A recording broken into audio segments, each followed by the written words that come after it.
All right, Shavua Tov. It's Jason Caplan in Memphis with Ephraim Wenger in Yerushalayim. Shavua And Tov. Shavua Tov, Ephraim, how are you? Doing very well. It's a great way to open the week. Sefer Yetzirah. Sefer Yetzirah, which I've been aware of and I've read, but I've never learned with a Chavruta. So this is really exciting for me. Yeah. I'm really glad to study with Same. you. Yeah, it's just one of Fantastic. those very esoteric things that you read from Arya Kaplan's book, but it's much better, I think, to study Chavruta style. Okay, so Definitely. Dive. it is August 22nd. It's 9 p.m. in Memphis, and it's August 23rd in Yerushalayim. Yep, that's correct. What day That is is it? true. Does anybody remember what day it is? In our Corona world, we have to keep track of the calendar. We also have Zoom to keep us in touch. So we're going to be using, what are you using online, Ephraim? Are you using Safaria? I'll be using the Aryeh Kaplan book, so let me hold that up. Yeah, so I'm using an online version of Sefer Yetzirah with just multiple pirushim. I have the Gaon of Vilna here. Mm-hmm. I have the Ari. Mm-hmm. Those are two main ones, and then two other pirushim, which it doesn't say where they're from. One is called Perush HaKatzar and Perush HaRishonim. It's a combination of just few pirushim from Rishonim. Awesome. Great. All right, well, let's get started. Yeah. So you want me to read the Hebrew, and then we'll talk about the commentary? Yeah, let's start. Let's do a bit of a brief from last time. Yeah. And yeah, go ahead, Jason. Okay. ב-32 נתיבות להיות חכמה פקק השם אלוקים צבאות אלוקי ישראל אלוהים חיים המלך עולם אל שקי רחום וחנון רם ונישא שוכן עד וקדוש שמו מרום וקדוש הוא וברא את עולמו בשלושה ספרים בספר וספר וסופר or בספור probably. Mm-hmm. Yeah. Is it Sefer, Sefer, and Sipur? That's probably it. Yeah, right. There's a few ways to look at it, I guess. There's a few ways to read it. Sefer Sapar and Sipur. Sipur. Okay. So I'll read that in English. So there's 32 mystical paths which engraved Hashem, whatever that means. Probably engraved by Hashem, the Lord of hosts, the God of Israel, the living God, King of the universe, who is El Shaddai, or sometimes we say El Shaddai, merciful and gracious, high and exalted, dwelling in eternity, whose name is holy. He is lofty and holy, and he created his universe with 3 books. This is what we said: Sefarim, Sefer, Sephar, and Sipur. Right. So 32, I mean, it's interesting. So we said like 32 is also Lamed Bet Netivot Chochma. So it's Lev. Lamed Bet. So, I've read this in multiple places about the idea that God has created the world through love.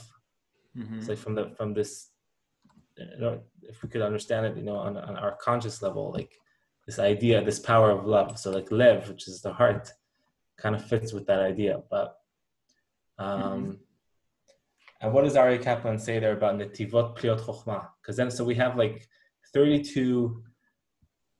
It seems to be that God has created the world in 32 different paths.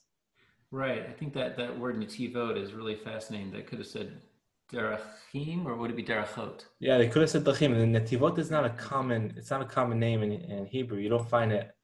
You don't seem to find it too much in the Tanakh anywhere. I mean, but there is the famous pasuk. How does it go? Darkei darkei noam v'kol netivotea shalom. Right, it says about the Torah that darkei darkei noam. It's derech.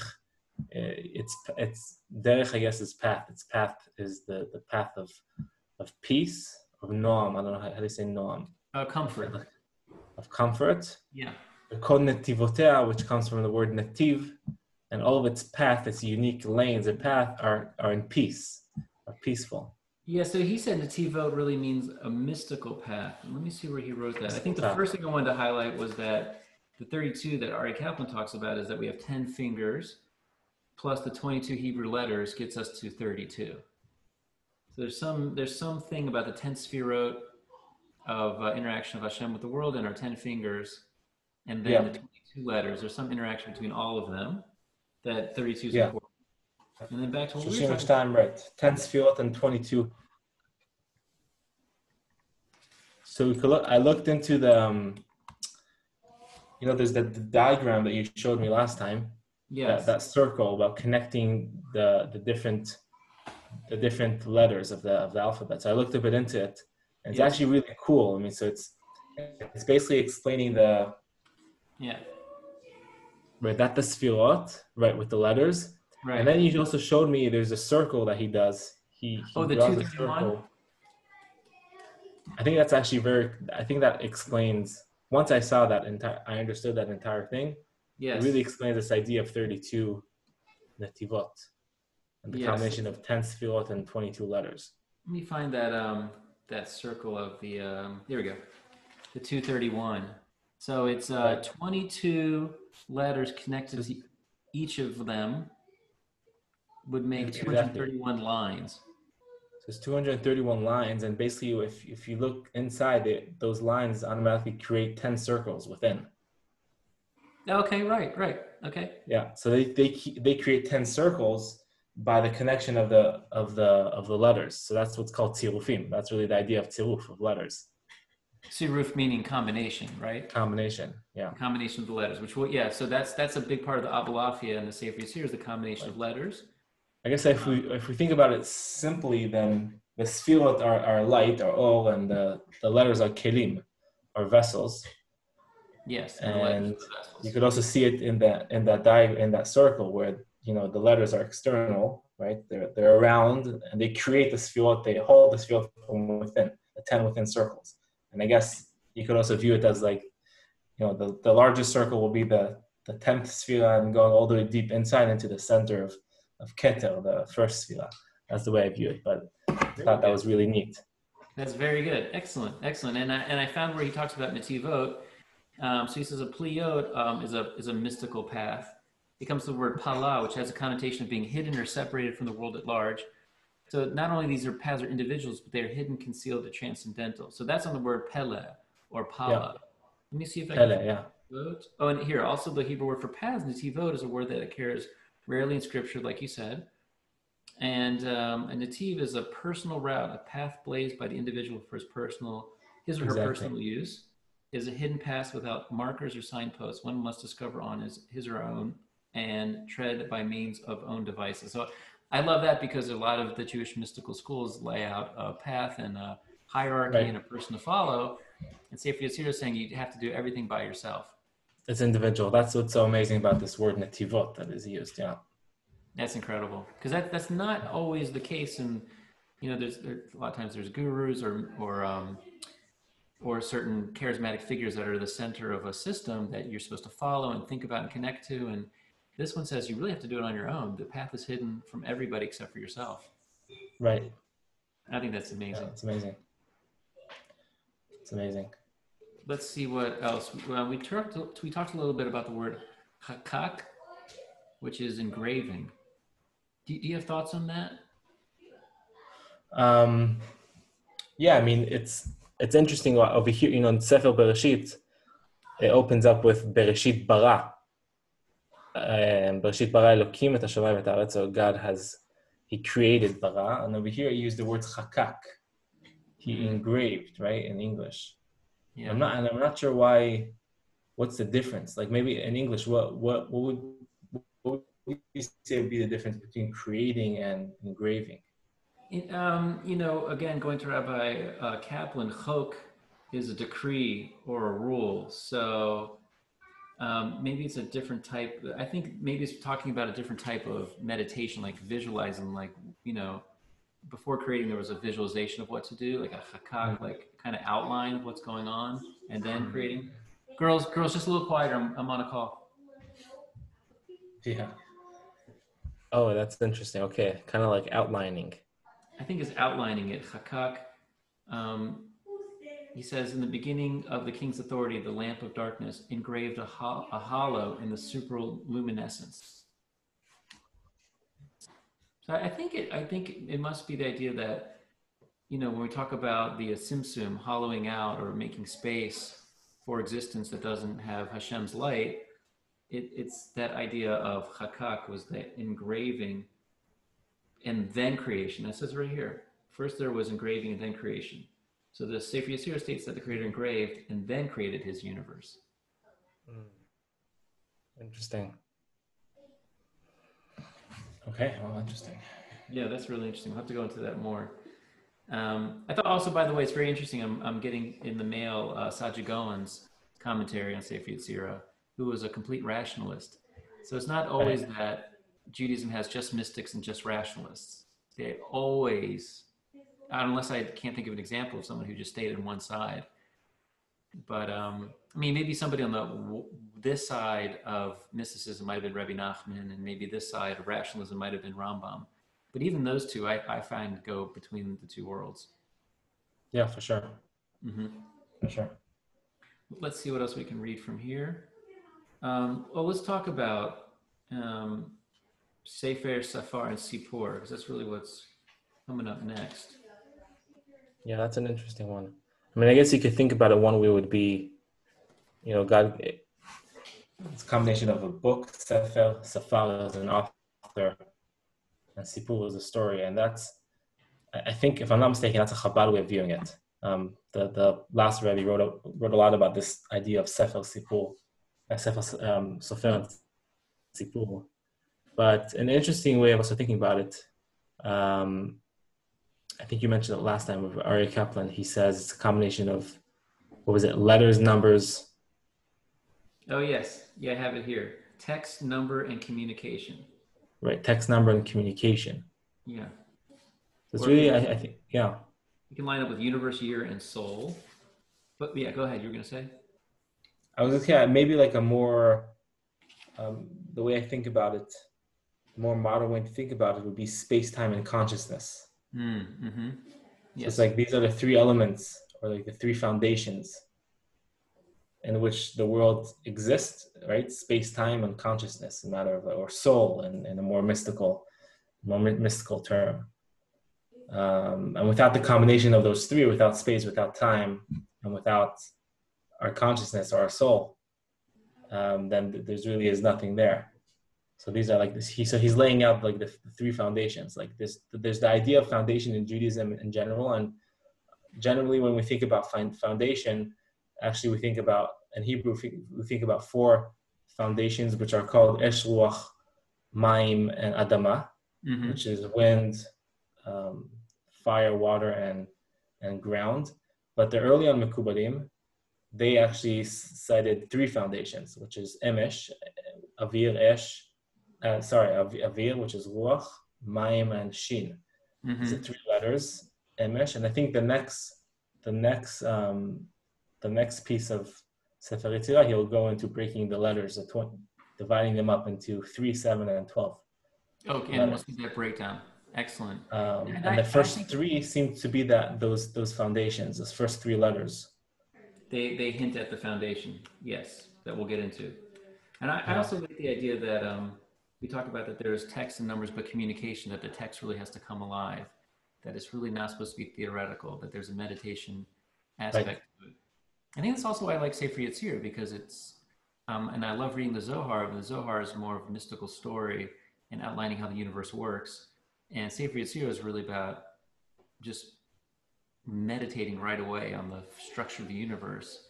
I find it has a very universal aspect, because really it's written, we believe, I think mostly, we tradition-wise believe Abraham Avinu wrote it, Sefer Yetzirah. Yeah, right. But I can see anyone studying Sefer Yetzirah and understanding that a combination of letters and seeing that is a meditation, that the text comes alive. And exactly, yeah. I feel like Sefer Yetzirah is written for the Jewish people and the world, and the Zohar is really written for the Jewish people to really keep us together and strong, and see our uniqueness. And Sefer Yetzirah is really accessible. And I think that really comes out with just text, number, and communication. Right. Yeah, I mean, I think that's our goal here, is to really try to, create, practically see what this does to us in a meditative way. I think most Kabbalists break down like the concept of Kabbalah Mm-hmm. to three different types. You have like the theoretical Kabbalah. So that's generally discussing, the idea of creation and the theory of creation, the theory of what's called Merkava, the theory of the spiritual worlds beyond us, the structure of the different worlds. That's like theoretical Kabbalah. And then there's like meditative Kabbalah. And this is more like the type of Kabbalah I think that we're learning now, Sefer Yetzirah, and understanding the letters. And Rabbi Avraham Abulafia, who he definitely was very into the meditative Kabbalah and trying to, with the combination of letters and godly names and movements with your body and deep meditations from within. And then there's like the magical Kabbalah. That's like Kabbalah that kind of like died away. I think in the last 200-300 years. This would be ecstatic Kabbalah, right? Ecstatic or magic Kabbalah. Yeah, that's it. Well, yeah, that's the Kabbalah is trying to like. Yeah. Exactly. He thought he could devolve into magic, where people would use it to try and control the physical world. But he wanted to have ecstatic Kabbalah. But the criticism of him was that it could devolve into magic Kabbalah. Right. So I heard something interesting from a local professor here in Israel. Her name is Chaviva Pedaya. Chaviva, and she wrote a lot about Jewish mysticism and Kabbalah. And I don't remember where I saw this, but one of the things she says about magical Kabbalah, there's a period of time, I think in the I don't remember the period of time, where there's a lot of Kabbalists that were very into magical Kabbalah and trying to like create golems and create all these different creatures from and change the structure of nature through this specific type of Kabbalah of combining letters and all these different things.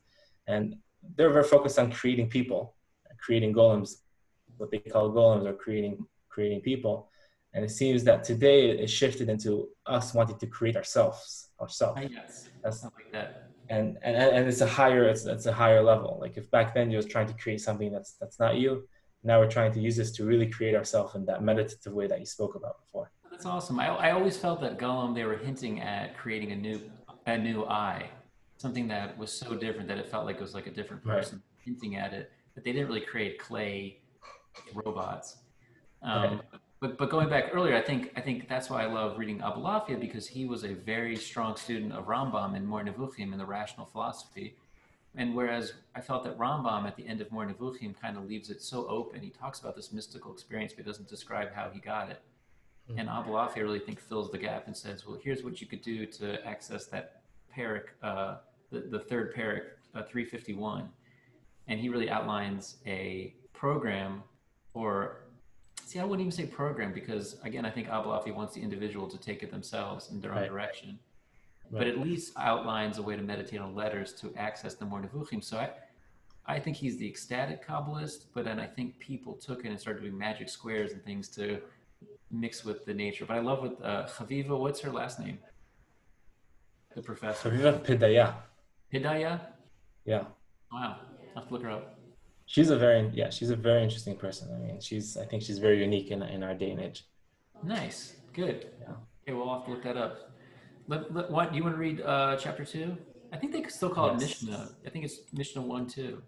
I think Mishnah Bet. Yeah. So we said first Mishnah. We said Barat Olamo b'shlosha sfarim Sefer Safar Sipur. Now we go on to Mishnah Bet ב10 ספירות בלי מה. 22 אותיות יסוד, 3 אמות ב7 כפולות ו12 פשוטות. So it's basically explaining what are these 32, as we spoke earlier. So the 32 is basically 10 sfirot and 22 and 22 letters. Right. And then it breaks down the letters into 3 amot. 3 mothers. 3 mothers. Yeah. 7 kfulot. 3, what does he say in English? Duplicates, doubles? 7 doubles, yeah. Doubles. And 12 simples. Yeah. He says elementals. I think that makes sense. Elementals, okay. Elementals. I think he made that word up.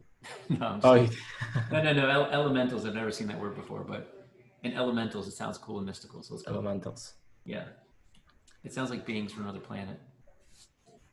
Well, I think this concept in itself is already an opening, at least what I'm thinking about now for meditation. I mean, I very much like the Rabbi about the Abulafia type of meditation the visualizing letters. Very much into like visual type of meditation, where I actually feel like there's movement, and it's not just the idea of letting go and just getting to emptiness, but it's trying to achieve something. It's like actually going towards something.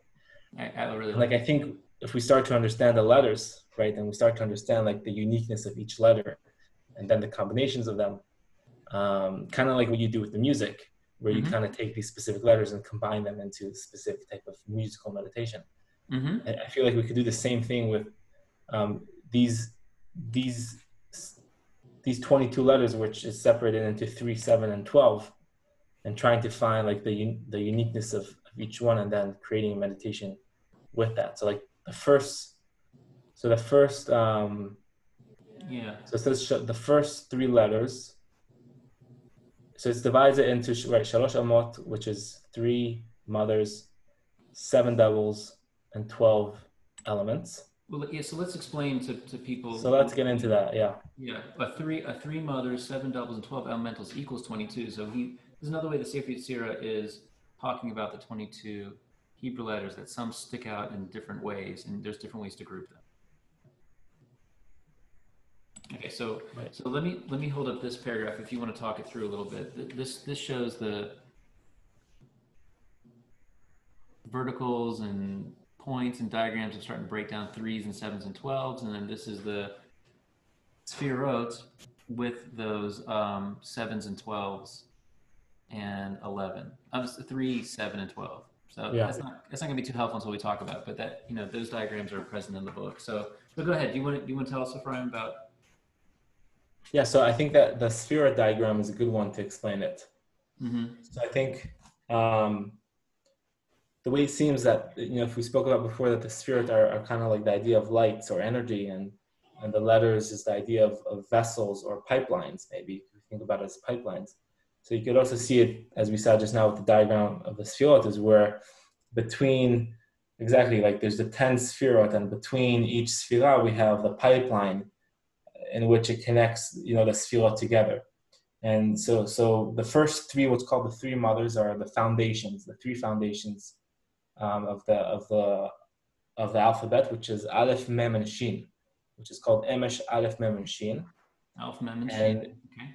If you see it in the diagram of the sphirot, you can understand that it's basically those are the 3 foundations that connect between the right line and the left line of the sphirot. So you got Shin on the top, which connects between Chochmah and Bina. And that's the letter which represents fire. Shin represents fire. Because of the word. Then we have, what was that? Because of the word Aish. Oh, we're breaking up a little bit. It'll come back. Jason, you hear me? I think you froze on my end. Yeah, it seems like there would be some static between us and Yerushalayim. I'm expecting instant connection here. Wait, let's let it come back. I have my phone off, so it should be working. Okay, I think you're back. You're back? Yeah, so I was saying Shin means Aish, right?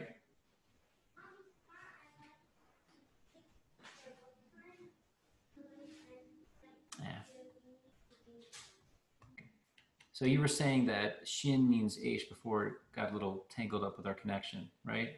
Right. Okay. And then where are we at Mem now? Right. So basically there's Shin is the line connecting. They're all these 3 lines are anachim. How do you say the vertical in English? Horizontal that way. Horizontal in English. Yep. So the Shin represents fire, connects between Chochmah and Bina, and then the middle line is what connects between Chesed and Gvura, which is the Aleph, which represents Avir or Ruach, wind, spirit.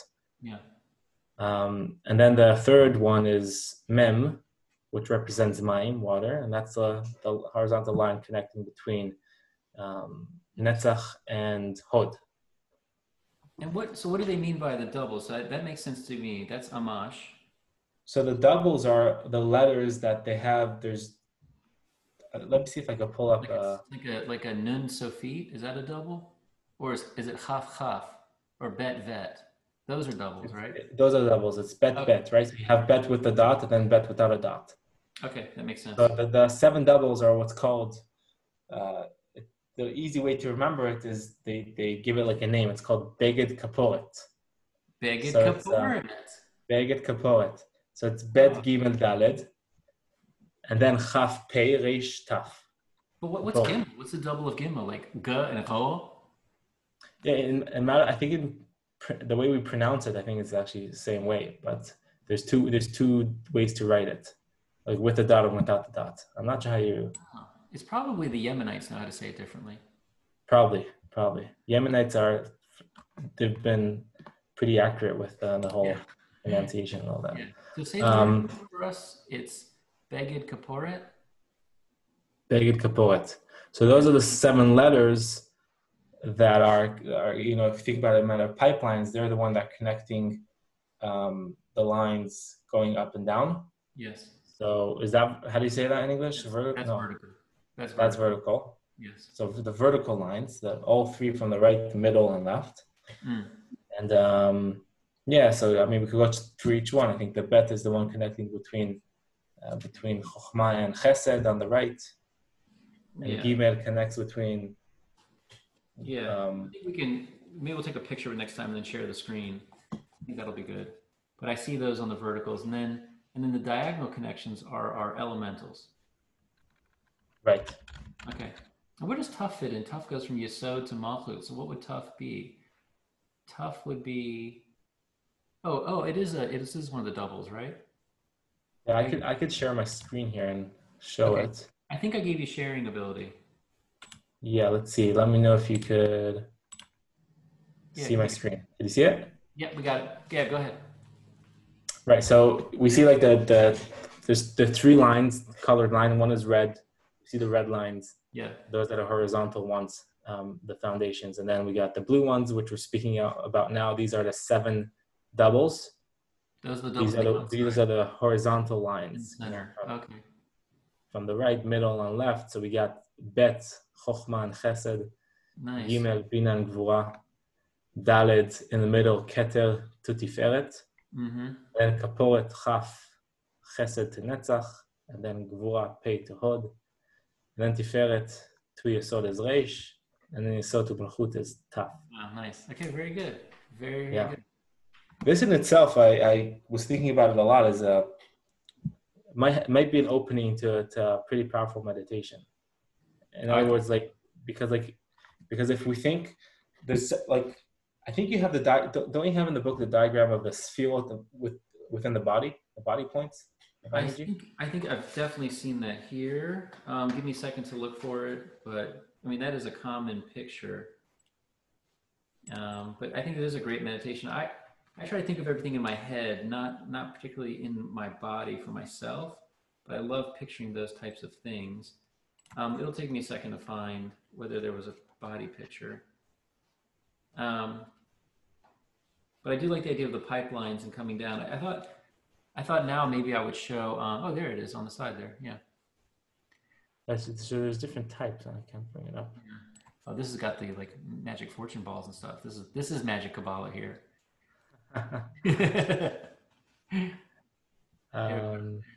There's the guy.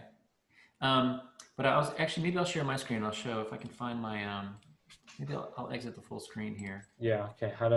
Let me cancel mine. Stop sharing. There.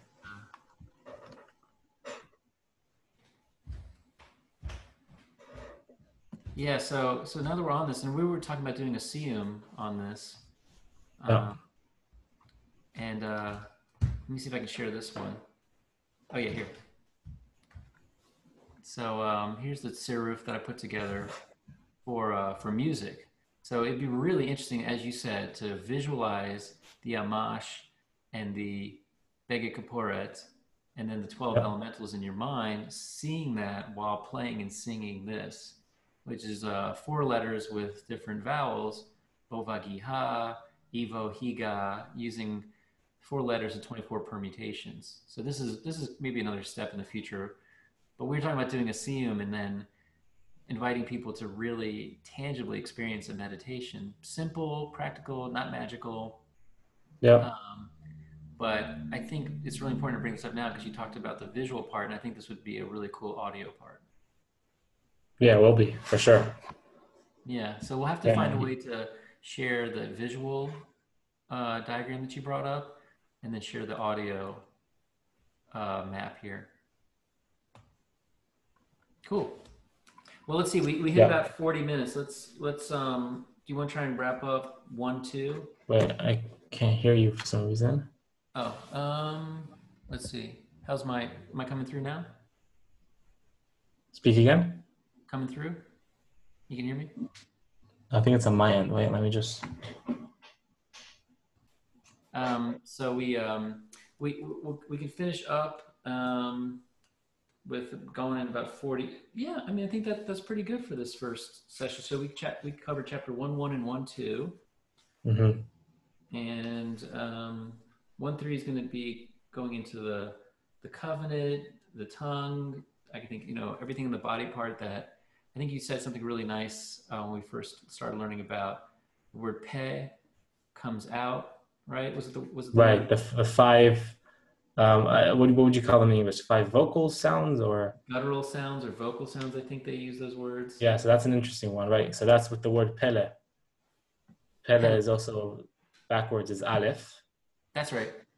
Right, and pele is it goes from outside in. So you start with the pe, which is the last vocal point with your lips, pe, then to lamed, which is a tongue vocal, and then which is a throat vocal, and then aleph is the exact way out. Is you start from within and then lamed with the tongue, and pe, aleph goes awesome. out.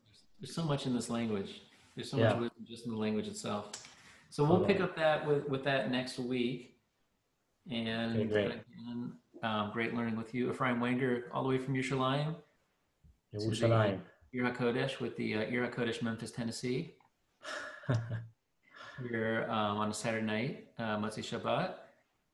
So we're learning Sefer Yetzirah. I'm using Aryeh Kaplan's book. You're using many Perushim from Vilna Gaon Mivilna, and who else was on there?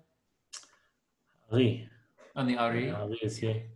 So this is our first run, so we'll have more diagrams and more, I think, resources we might send out before the Chavruta and really build this up. And then we'd like to do a siyum at the end, which is, I think we have, we've done 1 and 1:2, but I think there's 6 actual chapters in this version, right? Do you have 6? Yeah, there's a lot more to go. Yeah, we have a lot more to go. So, but it might take us a couple months. Then we'll do a siyum, invite friends, and give some practical advice on using music or writing and really making this very practical and enjoyable. Yeah. Okay. Have a great week. Have a great week. Shavua Tov. Shavua Tov.